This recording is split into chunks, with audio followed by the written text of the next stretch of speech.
போராட்டம் நடைபெற்ற போது பாகிஸ்தான் ராணுவ விமானங்கள் இந்தியாவுக்கு மேலாக பறந்து போகக்கூடாது என்று தடை இருந்தபோது பாகிஸ்தான் ராணுவ விமானங்கள் கொழும்பிலே வந்து பெட்ரோல் போட்டுக்கொண்டு வங்காளதேசத்துக்கு போய் அங்கே குண்டு வீசி இந்திய ராணுவ வீரர்களையும் வங்கதேசத்து மக்களையும் அழிப்பதற்கு துணை புரிந்தவர் ஸ்ரீமாவோ பண்டாரநாயகா.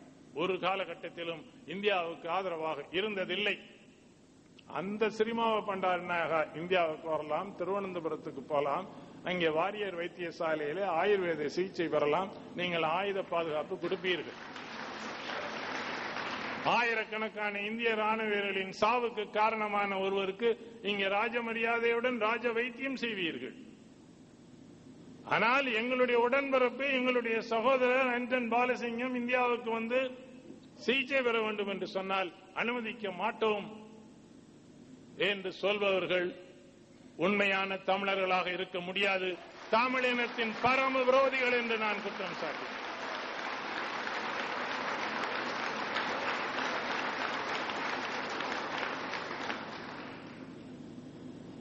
இங்கே சாமி வரம் கொடுத்தாலும் பூசாரி கொடுப்பாது என்பது போல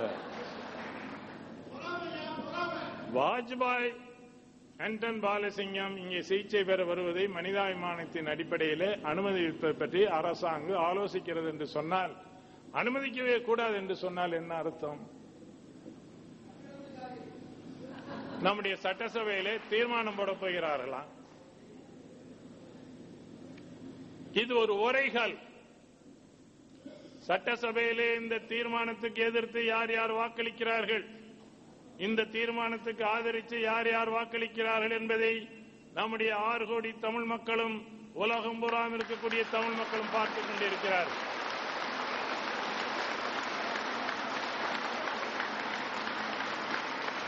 இந்த தீர்மானத்துக்கு ஆதரவாக வாக்களிப்பவர்கள் யாராக இருந்தாலும்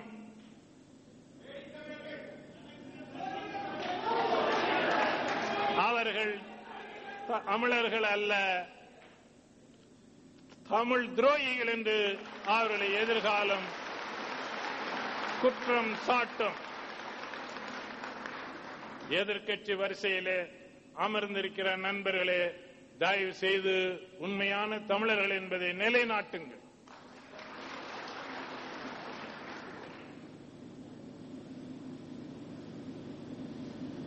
சட்டமன்றம் எதற்காக இருக்கிறது?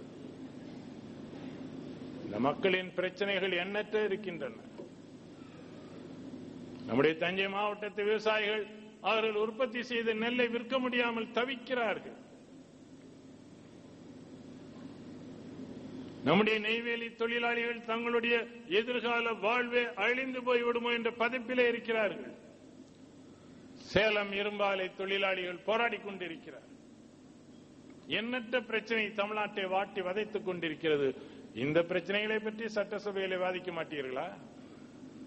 இதுபோன்ற தீர்மானங்கள் போடுவதற்கு தான் இந்த சட்டமன்றமா? என்ன கேவலமான நிலைமை இது!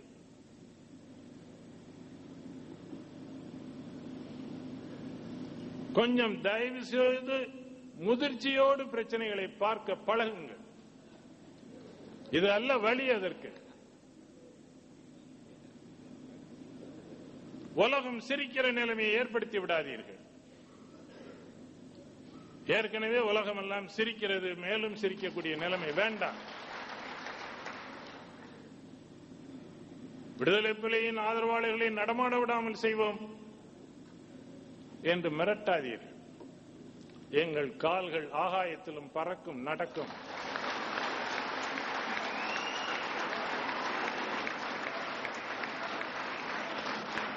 இதற்கு முந்தைய அரசு எத்தனை தடைகளை எங்களுக்கு போட்டது. எங்களுடைய மாநாடுகளுக்கு விதிக்கப்பட்ட தடைகளை உயர்நீதிமன்றத்திலே சென்று அடையாளம் தெரியாமல் உடைத்து நொறுக்கினோம்.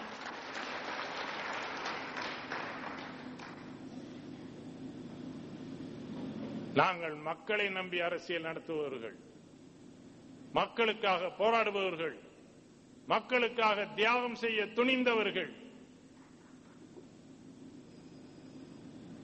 ஏதோ மேனாமினிக்கு அரசியல்வாதிகள் அல்ல நாங்கள்.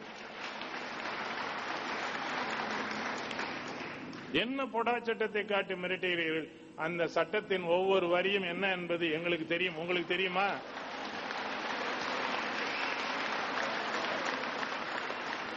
அந்த சட்டம் வருவதற்கு முன்னாலே எதிர்த்து போராடியவர்கள் நாங்கள்.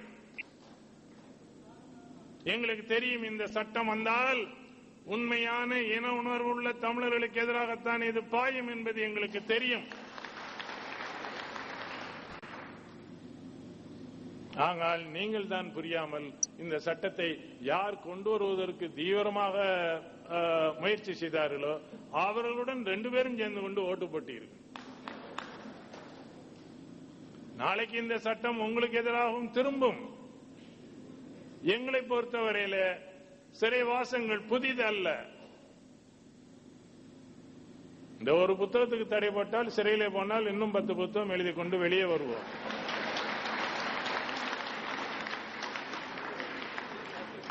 உங்களாலே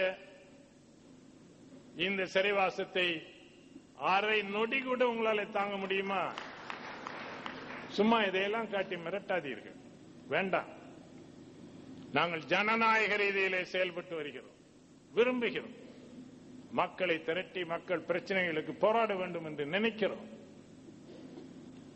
ஈழத்தமிழர்கள் பிரச்சனையாக இருந்தாலும் காவிரி பிரச்சனையாக இருந்தாலும் நம்முடைய தமிழர்களை ஒன்று திரட்டி அவர்கள் உதவியோடு தான் இந்த பிரச்சனைகளுக்கு பரிகாரம் காண வேண்டும் என்று நாங்கள் மனப்பூர்வமாக நினைக்கிறோம். ஜனநாயக நேர்வழியிலே செல்ல வேண்டும் என்று நாங்கள் விரும்புகிறோம்.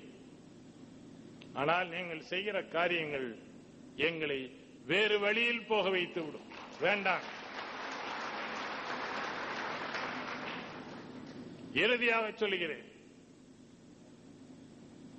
அருமை மக்களே, இன்னைக்கு தமிழீழத்திலே நடைபெற்றுக் கொண்டிருக்கக்கூடிய அந்த சமாதான முயற்சியில் வெற்றி பெற வேண்டும் என்று ஒவ்வொரு தமிழனும் உண்மையிலே விரும்ப வேண்டும். பிரபாகரனுக்கு தெரியும் இந்த சமாதான முயற்சியிலே ஏமாற்றுவதற்கு அவர்கள் முயற்சி செய்வார்களானால் என்ன செய்வதென்று அவருக்கு தெரியும். அவர் என்ன செய்வார் என்பது சிங்களர்களுக்கும் புரியும். ஆகவே பிரபாகரனுக்கு உறுதுணையாக பக்கபலமாக நாம் எல்லோரும் அணிதிரண்டு நிற்க வேண்டும். அது நம்முடைய கடமை. இந்த தலைமுறையைச் சேர்ந்த நம்முடைய தமிழர்களின் மகத்தான கடமை. அது வாராது போல் வந்த மாமணி என்று சொல்வார்.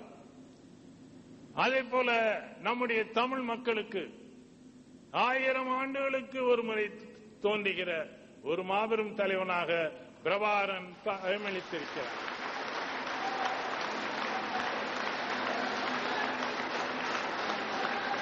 அவர் தலைமையிலே விடுதலை புலிகள் வீரஞ்செறிந்த ஒரு வீரமும் தியாகமும் செறிந்த ஒரு போராட்டத்தை நடத்தி கொண்டிருக்கிறார் என்று சொன்னால், ஈழ மண்ணை, அந்த தமிழீழ மண்ணை விடுவிப்பதற்கான போராட்டம் மட்டுமல்ல, அது உலகம் புறம் வாழ்கிற தமிழர்கள் எந்த நாட்டில் வாழ்ந்தாலும் அத்தனை தமிழர்களுக்கும் விடிவை கொண்டு வருகிற போராட்டத்தின் முதல் கட்டம் அந்த போராட்டம் என்பதை மறவாமல், அடக்குமுறைகள் எத்தனை வந்தாலும் எதிர்கொண்டு இந்த போராட்டத்திற்கு துணை நிற்பது நம்முடைய வாழ்நாள் கடமை என்ற உறுதியோடு இங்கிருந்து நீங்கள் செல்ல வேண்டும் என்று உங்களை வேண்டிக் கொண்டு என்னுடைய உரையை முடிக்கிறேன். வணக்கம்.